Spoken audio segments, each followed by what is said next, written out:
നമസ്കാരം. മാർച്ച് 28-ന് മ്യാൻമാറിൽ 7.7 തീവ്രത രേഖപ്പെടുത്തിയ ഭൂകമ്പത്തിൽ 1600-ലധികം പേർ കൊല്ലപ്പെട്ടതിനെ തുടർന്ന് ഓപ്പറേഷൻ ബ്രഹ്മ എന്ന പേരിൽ ആദ്യ പ്രതികരണവുമായി ഇന്ത്യ രംഗത്തെത്തിയിരുന്നു. ദുരന്തം വിതച്ച മ്യാൻമാറിലും തരംഗമായി മാറുകയാണ് ഇന്ത്യൻ സൈന്യം.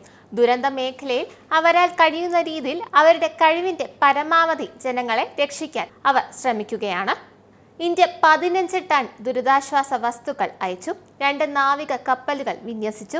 അടിയന്തര മാനുഷിക സഹായത്തിനായി 118 മെഡിക്കൽ ഉദ്യോഗസ്ഥരുള്ള ഒരു ആർമി ഫീൽഡ് ആശുപത്രി സ്ഥാപിച്ചു. വിദേശകാര്യ മന്ത്രാലയവുമായും മ്യാൻമാർ അധികൃതരായും ഏകോപിപ്പിച്ചാണ് വിന്യാസം നടത്തിയത്. ഈ ദുഷ്കരമായ സമയത്ത് മ്യാൻമാറിനുള്ള ഇന്ത്യയുടെ പിന്തുണ പ്രധാനമന്ത്രി നരേന്ദ്രമോദി എക്സിലെ ഒരു പോസ്റ്റിൽ അറിയിച്ചു. സീനിയർ ജനറൽ മിൻ ഓങ് ഹെയറിങ്ങിനെ അദ്ദേഹം തന്റെ അനുശോചനം അറിയിക്കുകയും അയൽക്കാരനെ സഹായിക്കുന്നതിനുള്ള ഇന്ത്യയുടെ പ്രതിബദ്ധത ഉറപ്പു നൽകുകയും ചെയ്തു. ദുരിതാശ്വാസ സാമഗ്രികളുമായി 2 ഇന്ത്യൻ നാവിക കപ്പലുകൾ ഇതിനകം പുറപ്പെട്ടു എന്നും 2 കപ്പലുകൾ കൂടി യാത്ര തിരിച്ചിട്ടുണ്ടെന്നും വിദേശകാര്യ വക്താവ് രൺധീർ ജയ്സ്വാൾ അറിയിച്ചു. 10 ടൺ സാധനങ്ങളുമായി ആദ്യ കപ്പൽ 28-ന് പുലർച്ചെ യാത്ര തിരിച്ചു. തുടർന്ന് അതേ ദിവസം തന്നെ രണ്ടാമത്തെ കപ്പൽ യാത്ര തിരിച്ചു. 2 കപ്പലുകളും മാർച്ച് 31-ന് യംഗൂണിൽ എത്തിയിട്ടുണ്ട്. 15 ടൺ രക്ഷാ സാമഗ്രികളുമായി ഇന്ത്യൻ വ്യോമസേന ഒരു വിമാനം ഗാസിയാബാദിലെ ഹിൻഡൽ വ്യോമസേന താവളത്തിൽ നിന്ന് യംഗൂണിൽ എത്തിച്ചിട്ടുണ്ട്. മ്യാൻമാറിലെ ഇന്ത്യൻ അംബാസഡർ അഭയ് താക്കൂർ ഭക്ഷണ പാക്കറ്റുകൾ, ആവശ്യ വസ്തുക്കൾ, ടെന്റുകൾ എന്നിവയുൾപ്പെടെയുള്ള ദുരിതാശ്വാസ സാമഗ്രികൾ യംഗൂണിന്റെ മുഖ്യമന്ത്രിക്ക് കൈമാറി. ഇന്ത്യൻ സൈന്യം NDRFും മെഡിക്കൽ ടീമുകളുമായും സഹകരിച്ച് മണ്ടാലയിലേക്ക് ശേഷിക്കുന്ന ഉദ്യോഗസ്ഥരുടെയും ദുരിതാശ്വാസ വസ്തുക്കളുടെയും നീക്കം ആരംഭിച്ചു. ഇന്ത്യൻ സൈന്യത്തിന്റെ ഫീൽഡ് ആശുപത്രിയിൽ നിന്നുള്ള 110 ഉദ്യോഗസ്ഥരും 13 NDRF ഉദ്യോഗസ്ഥരും ആവശ്യ ഉപകരണങ്ങളും മെഡിക്കൽ സാമഗ്രികളും ഉൾപ്പെടെ മണ്ടാലയിലേക്ക് യാത്ര തിരിച്ചിട്ടുണ്ട്. മ്യാൻമാർ സൈന്യത്തിന്റെ 15 സൈനിക ട്രക്കുകൾ, 3 ബസ്സുകൾ, NDRFിൽ നിന്നും ഇന്ത്യൻ സംഘത്തിൽ നിന്നുമുള്ള 7 വാഹനങ്ങൾ എന്നിവ ഇതിൽ ഉൾപ്പെടുന്നു.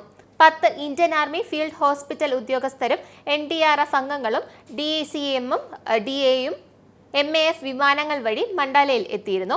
മണ്ഡല ഡിവിഷൻ മുഖ്യമന്ത്രിയും മാനുഷിക പ്രവർത്തനങ്ങളുടെ lead coordinator lieutenant general മിയോ Maang ഓങ്ങും ഉൾപ്പെടെയുള്ള മ്യാൻമാർ അധികൃതരുമായി വിശദമായ ഏകോപനം നടത്തിയിട്ടുണ്ട്. ഇന്ത്യൻ ആർമിയുടെ ഫീൽഡ് ആശുപത്രിക്കായി ഓൾഡ് മണ്ടേല എയർഫീൽഡിൽ സ്ഥലം അനുവദിച്ചിട്ടുണ്ട്. ഇവിടെ പ്രവർത്തനരഹിതമായ 200 കിടക്കകളുള്ള ആശുപത്രി അടിസ്ഥാന സൗകര്യങ്ങൾ നിലവിലുണ്ട്. ദുരിതബാധിതരായ സാധാരണക്കാർക്ക് വൈദ്യസഹായം നൽകുന്നതിനുള്ള സൗകര്യം പ്രവർത്തനക്ഷമമാക്കുന്നതിനുള്ള ഒരുക്കങ്ങൾ പുരോഗമിക്കുകയാണ്. അതേസമയം 170 സന്യാസിമാർ കുടുങ്ങിക്കിടക്കുന്ന യൂഹ്ലാത്തീൻ മൊണാസ്ട്രിയിലും തകർന്ന 4 ടവറുകൾ നിരവധി വിദേശ പൗരന്മാരെ പാർപ്പിച്ച സ്കൈ വില്ലയിലും NDRF സംഘം രക്ഷാപ്രവർത്തനങ്ങൾ നടത്തിക്കൊണ്ടിരിക്കുകയാണ്. നാളെ എത്തുന്ന ദുരിതാശ്വാസ സാമഗ്രികൾ സംസ്ഥാന മഹാനായക കമ്മിറ്റിയുടെ SGക്കും നൽകും. അടിസ്ഥാന സൗകര്യങ്ങളില്ലാതെ 2000 സന്യാസിമാർ ഒരു ആശ്രമത്തിന് ഉള്ളിൽ കുടുങ്ങിക്കിടക്കുകയാണ്. Mandalay palace, Mahamuni pagoda, Myanmar Institute of Information Technology എന്നിവയുൾപ്പെടെ കനത്ത നാശനഷ്ടമുണ്ടായ പ്രദേശങ്ങളിലും ടീമുകൾ വിന്യസിക്കും. കൂടാതെ മ്യാൻമാറിലെ ഇന്ത്യൻ സമൂഹത്തിന് ഭക്ഷണത്തിനും താമസത്തിനും പിന്തുണ നൽകുന്നു. നന്ദി, നമസ്കാരം. നിങ്ങൾക്കും ആനന്ദ മീഡിയയുടെ പ്രേക്ഷകരിൽ ഒരാളാകണ്ടേ? യൂറോപ്പിലും US-ലും ആഫ്രിക്കയിലും അടക്കം പ്രവാസികൾ ഉള്ളയിടങ്ങളിലൊക്കെ ജനപ്രിയ ചാനലുമായി ആനന്ദ് മീഡിയ ഒപ്പമുണ്ട്. ഏഷ്യാനെറ്റ് ഫ്ലവേഴ്സ് അടക്കം നിങ്ങളുടെ വിരൽത്തുമ്പിലെത്തും. ആദ്യം റോക്കു ബോക്സ് സ്വന്തമാക്കുക. അതിൽ നിന്നും ആനന്ദ് മീഡിയ ആപ്ലിക്കേഷൻ ഡൗൺലോഡ് ചെയ്യുക, ഇൻസ്റ്റാൾ ചെയ്യുക. എന്നിട്ട് 0208586651 എന്ന നമ്പറിൽ ഞങ്ങളുടെ കസ്റ്റമർ കെയറിൽ ബന്ധപ്പെടുക.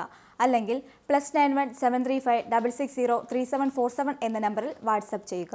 ആനന്ദ് മീഡിയയുടെ സേവനങ്ങൾ സ്വന്തമാക്കുക. മറ്റു ചാനലുകൾക്കൊപ്പം ആനന്ദ് TVയും എൻജോയ് ചെയ്യുക.